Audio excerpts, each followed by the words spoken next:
The Xbox Series X can play hundreds of Xbox 360 games, but what about the ones that it can't play? So one of Xbox's key features of most of their consoles has always been backwards compatibility, meaning you can play games from the past generations, such as the amazing Xbox 360 library, on your newest Xbox Series X console. But today, we're looking at some of the forgotten, some of the fan favourites, some of the amazing Xbox 360 games that don't actually work on the Xbox Series X, or on the Xbox One for that matter. From massive AAA titles, superhero games, racing games, sports titles, and even Xbox exclusives, these are the games that Xbox never made backwards compatible. And that means the only way to play them is buying the original disc and playing it on original Xbox 360 hardware.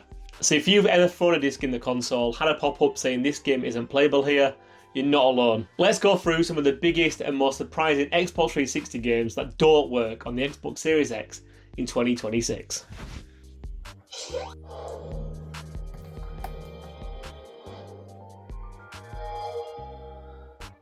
And before we start, let me know which games you wish were backwards compatible that are not. Let me know down in the comments below which games you pop into your Series X if you could do in 2026. So before we get into the list, here's a really quick rundown of how Xbox's backwards compatibility system works. So the Series S and Series X and the Xbox One don't actually have Xbox 360s built inside of them. And they don't just run the old discs like it would on original hardware. Essentially, Xbox has to manually approve every single game. So when you put an older Xbox 360 game into a Series X console, it doesn't actually run it off the disc. Instead, it checks the Microsoft server to check if that game is on the backwards compatibility list. And if it is, your newer console will download a special enhanced version of that game. Basically, an emulated package, and your disc is actually the license to play that game. So what if that game's not on the list? Well, your console simply just cannot play it. Even if the disc's absolutely fine, in perfect condition, your Series X just will not play that game. Now, it's not a technical implication of the console. Obviously, the newer consoles are way more powerful than what we had back 20 years ago. When the 360 first released, they've got much better hardware inside them, they've got bigger hard drives, better GPUs, all that stuff. So it's nothing to do with that. It's because each game needs publisher permission. It needs licensing rights for music and logos and for people who are identifiable in those games, for example, and also full testing by Microsoft before they can add it to the list, which is quite a big job. And that's why a lot of Xbox 360 games still don't work today. So let's touch on the three main reasons why a game might not be backwards compatible and might not work. And the first one is the obvious one, it's licensing. So a lot of older games, specifically on the Xbox 360 era, as you can see behind me, had brands in them, whether that is a car brand, whether it's a superhero brand, whether it's a music track. And most of the time, these were only licensed for the Xbox 360 release. So once those licenses expire, Microsoft can't legally re-release them on newer consoles without renegotiating the rights, which can cost a fortune and in some circumstances can actually be impossible. Maybe where a developer doesn't exist anymore or a publisher does no longer exist. And that brings us on to number two, which is publisher permission. So even if a game technically still works and it doesn't have any licensing issues, no big brands are involved in it, they still need to get publisher permission to re-release it as a backwards compatible game on the new systems. And some publishers simply don't exist anymore, or just might not be willing to give their permission for the game to be re-released. And thirdly is technicality reasons. And like I said, the Xbox Series X is obviously way more powerful than the 360. However, every game that is made backwards compatible still needs to be tested and tweaked. And that's because Microsoft want to make sure that these games run just as smoothly, if not better, than what they did on the older hardware. And some older games rely on weird coding quirks. They're built on unusual engines that aren't compatible anymore, or they have network features that just don't translate to modern day hardware. If a game crashes, breaks, or simply just can't run smoothly on modern hardware, Microsoft just won't or can't add it. So Microsoft decided to create a curated list of games to make backwards compatible. They handpicked all of the titles that publishers would allow them to use and games that the newer Xboxes could successfully emulate without any issues. And they launched the backwards compatibility program in 2015. Now it originally launched on the Xbox One back in 2015, and to start with, they were adding tons of games every single month. Now, the majority of titles that are on the list now were all added. I think over 90% of all the titles that were actually added before 2019. And that's because at that point, Microsoft started working on the Series X and Series S, getting ready for them to launch, and they kind of put the backwards compatibility program on the back seat. Now, they did do one big final patch in, I think it was November 2021, where they added a few more games to the library. But since then, nothing, no new additions at all. And Microsoft has actually said publicly that due to licensing issues and publisher rights, that they won't be adding any more in the future. So the list that we have today is probably the final list and the list that it will ever stay. Meaning that the games we're going to talk about probably won't ever be backwards compatible with newer systems. And that will also include Xbox's newer consoles going forward, such as Project Helix. So yeah, that means that 100 of these Xbox 360 games don't work on newer consoles. And if you ever want to play these games, quite often you need to own the original Xbox 360 hardware and an original disc to play them. So with all that out of the way, let's talk about some of the Xbox 360 games that aren't backwards compatible with the Series X. So first up, let's talk about one of the big surprises, and that is one of the three pillars of Xbox.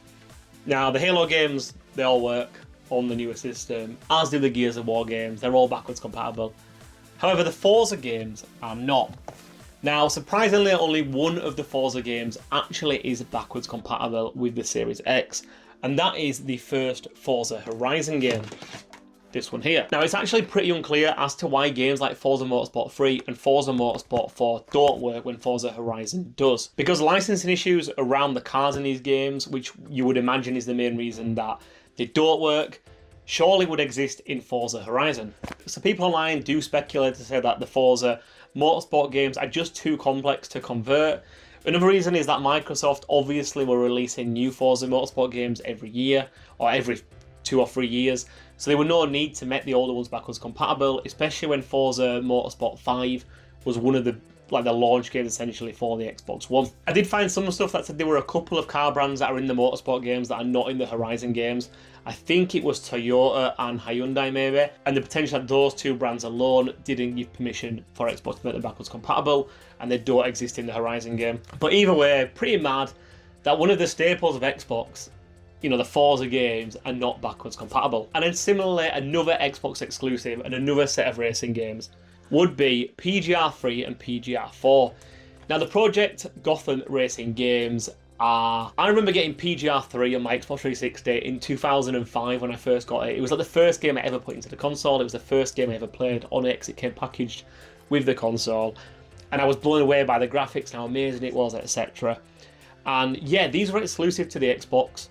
They're very, very, in my opinion, good games, and they were good games at the time. They still hold up relatively well today, as do most racing games, because the graphics are usually ahead of other genres at the time of release. But yeah, these ones don't work on modern consoles, and it's mainly down to licensing issues, but not just for the cars in this one, also because of the music and the soundtrack. And it's not just the Forza and PGR games. Car brands are obviously very hard to get new permission and extend rights, because other games, such as most of the Need for Speed games and the Test Drive games, also don't work. And then moving away from car games, another obvious one is Guitar Hero. Music licensing, like car licensing, is obviously very, very hard to get extended rights for. And I guess another reason for Guitar Hero in particular is the fact that the guitar accessories don't actually work with the newer consoles.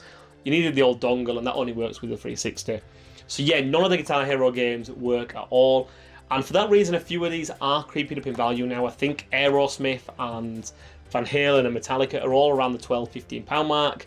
And Guitar Hero Greatest Hits is over £25 now in the UK. And another obvious one is sports titles. So whether it is the FIFA games, the Madden games, the rugby games, or really annoyingly, the old WWE games, including all of the SmackDown vs. Raws, or boxing games, NBA games, any sports game basically doesn't work. And again, that's due to licensing, but also celebrity endorsement. So these games obviously depict real life people in them, and getting their personal rights, image rights, etc. renewed or extended is very, very difficult. So virtually no sports games that release on the 360 are backwards compatible. And that leads us into superhero games. Now, whether it's Marvel or DC, most of these games are also not backwards compatible. The Batman Arkham games are some of the best superhero games ever released. In fact, in my opinion, these are the best superhero games ever made. I enjoyed them even more than the PlayStation Spider-Man games. But the only way to play these is playing them on older hardware, such as the Xbox 360 or the PlayStation 3. And yeah, the Spider-Man games too, which there are loads of on the Xbox 360, none of these are backwards compatible, unfortunately. And the final set of probably the obvious ones, I would say, is Disney. Now, some Disney games do actually work. I think Disney Bolt works, surprisingly, I don't know why, but most of the other Disney games, if not all of them, don't actually work. So that includes things like Pirates of the Caribbean and Disney Up, which is surprisingly a really good game, and a really easy 1000 gamer score because of really easy achievements. So that's most of the obvious ones out of the way. Now I'm going to touch on a few that don't kind of have any licensing issues in, they don't have any brands, so to speak, in, but they still don't work, and let's talk about why that's the case. And first up is one of the biggest brands in gaming, especially at the moment due to a new game that's just released, and that is Resident Evil. So Resident Evil 5 and 6 don't work on modern hardware, they're not backwards compatible. So Resident Evil 5 and Resident Evil 6, neither of those games are backwards compatible. Now, I think it is Veronica X is backwards compatible, but 5 and 6 aren't. And yeah, like I said, there's no brands in these. There's no real licensed music in these, so why don't they work? Now, it's never been confirmed as to why they weren't made backwards compatible, but the obvious reason is that Capcom released both these games for the Xbox One anyway, so making the older ones backwards compatible was kind of pointless and would have been a waste of time for people at Microsoft and people at Capcom. I guess if you were at Capcom, you would also probably think that we don't want to hamper sales of the re-releases by letting people play the older ones. Why will we do that? So yeah, we'll just not make the old ones backwards compatible, and if people want to play them on the new console, they'll have to buy the re-release, which makes a lot of sense from their point of view to make the most money and get the most sales out of their re-released games. Similarly, it's mad to think that Skyrim is not backwards compatible. The game that is available like on a million different consoles, you can pretty much play it anywhere you want. And you can, and I guess like Resident Evil, one of the reasons for that is that they re-released this game numerous times. So Bethesda knew that they were making this game, again they were going to re-release it as Game of the Year Edition, then Special Edition, then Legendary Edition, I think, on every console that came since. So it would kind of hamper sales, and also maybe not run as well as some of those re-releases if they just simply made this one backwards compatible. However, with this one it was also reported that the coding was quite difficult to make work on the newer systems. Apparently the newer systems could literally just not run the old code that was used to make this game. Now, I don't know any of the technical details, and that's one of the reasons why this just doesn't work on newer consoles. One of the real mysteries is Tenchu Z. This is an absolute fan favourite, where like an old assassin game. Brilliant, brilliant game. And yeah, I don't know why, no one online seems to know why, but this one was never made backwards compatible. I'd assume this is due to technical difficulties with this one, because again, it's got no branding in it, it's got nothing, like I can't imagine licensing issues for an assassin game like this would be an issue. So all I can think of is that it must be down to technicalities with the game. But yeah, another one that is slowly going up in price, probably because of the reason it's not backwards compatible and you can't get it on the Microsoft Store. Then there are the Crash Bandicoot games, which amazing games that you think surely Microsoft will want to make these backwards compatible. They haven't ever been re-released, for example, but they were both made by Radical Entertainment. And that studio was shut down years ago, which means that approval and technical support is virtually like impossible now because they don't actually exist anymore. Now, Crash Bandicoot rights were controlled by, I think it was Activision at the time. But Activision were looking ahead to things like the Insane trilogy, and they were focusing on newer Crash games. Activision also has a bit of a record for not approving that many backwards compatible games. I don't know why that is. But yeah, they're just known for not giving approval for a lot of games to go backwards compatible. And finally, the Battlefield games. Now, there were loads of Battlefield games on the Xbox 360. I've said it millions of times in like all my videos that this era of gaming was the best shooting era ever. Call of Duty's, Halo's, Battlefields, Gears of Wars, all those amazing shooters. Now, most of those are backwards compatible, such as the Halo games, obviously, the Gears of War games, obviously, and also most of the Call of Duty games. But most of the Battlefield games are not backwards compatible. Now, some of this does come down to licensing with things like vehicles and weapons in the game, but the main reason that some of these don't work is down to technical limitations. Most of these games relied on the Frostbite engine, which simply doesn't translate cleanly to Microsoft's emulation system. And EA also, as a publisher, doesn't always grant permission if they're not worthwhile for the company moving forward. Obviously, a lot of these games were massive, like multiplayer online games where you'd have like 64 players in a game. And I guess EA might have thought there's no reason having these work on the next system of consoles if we're not going to get 64 people in a game. You know, these games weren't designed to just get in a lobby with 5 or 6 people. You needed a lot of people in them for the games to work. Otherwise, I guess you'd have one person in a tank, one in a fighter jet, and a massive map. And EA probably just thought there's no reason that we need to support these games anymore, especially not making them backwards compatible on a newer console. So yeah, there you have it. You know, some amazing games in there. Now, first of all, what I will say is backwards compatibility is one of the biggest selling points of Xbox, and for me, it still is one of the biggest selling points. Now, there are a few hundred games, obviously, that are not backwards compatible, but there are also over 600 games that are.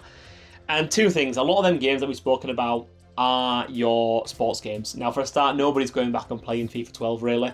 You know, most of these sports games have newer versions that come out every single year, and obviously they've been making these games such as FIFA, such as PGA, such as whatever it might be. They've been making these games every single year, you know, from when backwards compatibility stopped onwards, from the Xbox 360 era onwards. So if you want to play a FIFA game, or you want to play a Madden game, you can play Madden 16 through to 26. You can play all them. So they're not really missing out on anything there. Similarly with racing titles, these just release every year, usually with the same cars, usually with the same tracks, and updated or better graphics every single year. Forza Horizon 5, or Forza Horizon 6 in fact, comes out in May this year, and obviously that will probably be better than all of the previous Forza Horizon games. Now, they're not story-driven games, most of these, so you're not really missing out by not owning them. However, where they are story-driven games, or they are games that haven't been remade or re-released, such as like Tenchu Z, for example, having an older console, it just gives a real strong reason to own an older Xbox 360 console like myself and buy the original games on disc. You know, I can't play Tenchu Z on a newer console. I've got to have my Xbox 360 and I've got to have the game to play it. And that just means having a collection, it kind of makes it worthwhile, and it kind of makes it like a two-pronged approach for me. I have my Series X where I can play almost the entirety of most of my libraries, but I also have the Xbox 360 to jump back into games that I can't play on the Series X. And a lot of these games are going up in price now. A lot of the games that aren't backwards compatible, we're seeing the prices shoot up over here in the UK. For example, the Spider-Man games, probably the most expensive subset on the system, I would say now, with I think the top one, Web of Shadows, I think it is touching on £100. Things like Lollipop Chainsaw, £40. Things like Need for Speed Most Wanted 05 is around the £50 mark, and that's not backwards compatible. And the Simpsons game is now £30, again, not backwards compatible. So my advice would be, go pick up an Xbox 360. You can get one over here in the UK for like £30. Buy these games that you can't play on modern day consoles. And yeah, just go and enjoy them. Enjoy the nostalgia. Enjoy these older games that still play really well. Thank you for watching, and keep gaming.